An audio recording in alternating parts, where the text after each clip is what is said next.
Hey guys, Darren Bennett here with some more lettering tips. Today I wanted to talk a little bit about the Touch Type tool. This nifty little feature you can find right here inside of the character palette was introduced when Creative Cloud first came out, and it's probably one of the coolest, most underused tools that I use in lettering. As some of you know, I was recently hired by Riot Games to work on their League of Legends comic book adaptations, where the pages would be translated into different languages. Because of that, what we wanted to do was to maintain some of their licensed fonts as live files, as live text, instead of creating outlines as we usually do when submitting files. That way we can easily replace dialogue and sound effects when it came time to put in the foreign translations. Now, one of the challenges is that sound effects are usually handled as outlines. As you can see, they are non-editable shapes, not live text that we see down here. And that's because it's easier to manipulate that way. I can select the text and move it around and just do a bunch of editing on the fly just because they're outlines. With static text, it's a little bit more difficult to make this look a little more dynamic than it usually is. That all changed with the Touch Type tool. Using just this little feature, I can kind of recreate what I have up here. And let me show you how. Basically, if you select the Touch Type tool and then click on the text, it selects each letter individually. And as we select it and move it around, you can see that it adjusts the parameters inside of the panel here. We can change the baseline height.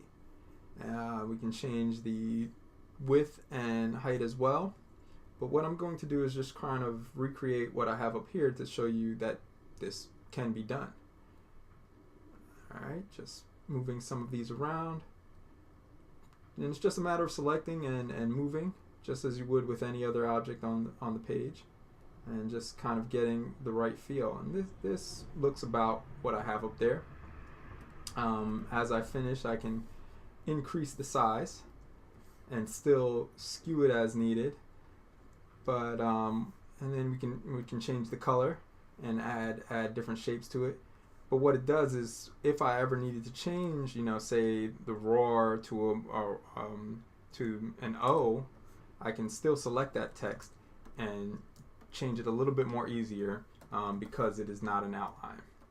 And this is true for other aspects of lettering as well. We have groans or drunken text or screams here that we can use the Touch Type tool for as well. If I just select the text, I can kind of move this up and down to make the text appear a little more woozy.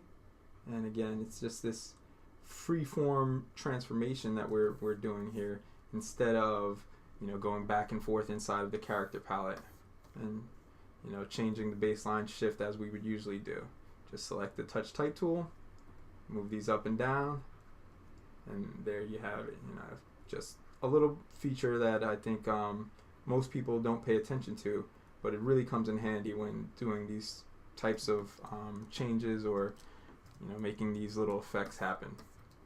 And again, it keeps our sound effects a little more editable. I don't recommend it for everyday lettering, but if you're running to a problem where you need to leave the text live, this is a handy feature to keep in mind.